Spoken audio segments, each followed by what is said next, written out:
Deep impactful conversations but एक छोटे time में. Subscribe to Make Sense Clips. और बहुत सारे लोगों का एक नोशन होता है towards rich and successful people. आप नाम नहीं लेंगे फॉर श्योर, बट ओवरऑल आपके एक्सपीरियंस से क्या जो बहुत रिच लोग होते हैं क्या वो खुश रह पाते हैं? देखिए, एक स्टेटमेंट है जो बाकी लोग देख रहे हैं उनको पसंद नहीं आएगा. वो है कि they are people who are so poor in this life, the only thing they have is money. Okay. तो खाली richness is all about your mindset. आपका माइंड रिच होना बहुत ज़रूरी है. तो अगर आप बहुत बड़े एक महल में रहते हैं, विलाज में रहते हैं, और आप खुशी नहीं हैं, तो उसका फ़ायदा क्या हुआ? तो आप एक घर नहीं, एक मकान में रहते हैं. तो ये एनर्जीज बहुत ज़रूरी हैं. तो मैंने जो देखा है, आप सेलिब्रिटीज़ की बात कर रहे हैं, मैंने आपसे कहा कि सुपरस्टिशन बहुत है, फियर बहुत है, अनसर्टेनिटी बहुत है. तो उसके लिए मैंने एक पोइट्री लिखी थी कि हसरत थी कि हम भी सितारों में शुमार होंगे. हसरत थी कि हम भी सितारों में शुमार होंगे, न थी खबर कि इस कदर अंधेरे भी साथ होंगे. तो star shine in the dark background. तो आपको जो चमकते हुए सितारे तो दिखते हैं कि वाह वाह वाह, बट उसके पीछे उन्होंने क्या स्ट्रगल है, कितनी हार्डशिप है, कितना डिस्परेशन है, कितना फ्रस्ट्रेशन है, कितना डिप्रेशन है, यू हैव नो आइडिया.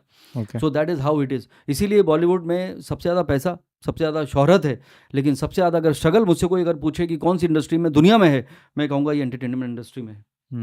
और सबसे ज़्यादा लाइन भी यहीं पे लगी हुई. तो पीपल, जिंदगियाँ गुजर जाती हैं लोगों की, और उनको एक वो पहचान भी नहीं मिल पाती. तो ये that is something which is irony. तो मुझे लगता है कि इंसान के पास अपना मुकाम हासिल करना है, ज़रूरी नहीं कि आपको शाहरुख खान बनना है या आपको दीपिका पादुकोण बनना है. You can become somebody with own relevance. कितने ऐसी इंडस्ट्रीज़ हैं, कितने ऐसे आपके खुद के टैलेंट हैं, कितना एक राइटर एक गाना लिख देता है तो ज़िंदगी भर के लिए अमर हो जाता है. So you should think differently. तो खाली आपको बनना है तो सूरज बन, सितारों में क्या रखा है? अरे कुछ और भी बन सकते हैं भाई साहब. सूरज एक ही है. So that is how inspiration लेना बहुत ज़रूरी है. You should be inspired, but always aim for the moon. Even if you miss, you will be among stars. तो कोई वो एक्सेप्टेंस जो बार बार, फिर मैंने तो शुरुआत ही एक्सेप्टेंस से की थी और एंड भी एक्सेप्टेंस से कर रहा हूँ कि जिंदगी में एक्सेप्टेंस रखिए, नहीं तो you will always remain unsatisfied and you will not be happy. Because मुझे तो वो बनना था. तो what is there in your journey, it will come to you, and whatever has come to you, you should be accepting it. Okay, interesting, great. Thank you sir आपकी guidance के लिए.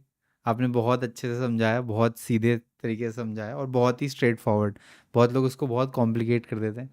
To much तंत्र, too much this, too much that, which is I think not right, at least for people who want to experience this science. क्योंकि मेरे लिए personally भी बहुत fascinating है ये सब, spirituality, astrology, because I love to know कि किसी का हाथ तो है ऊपर.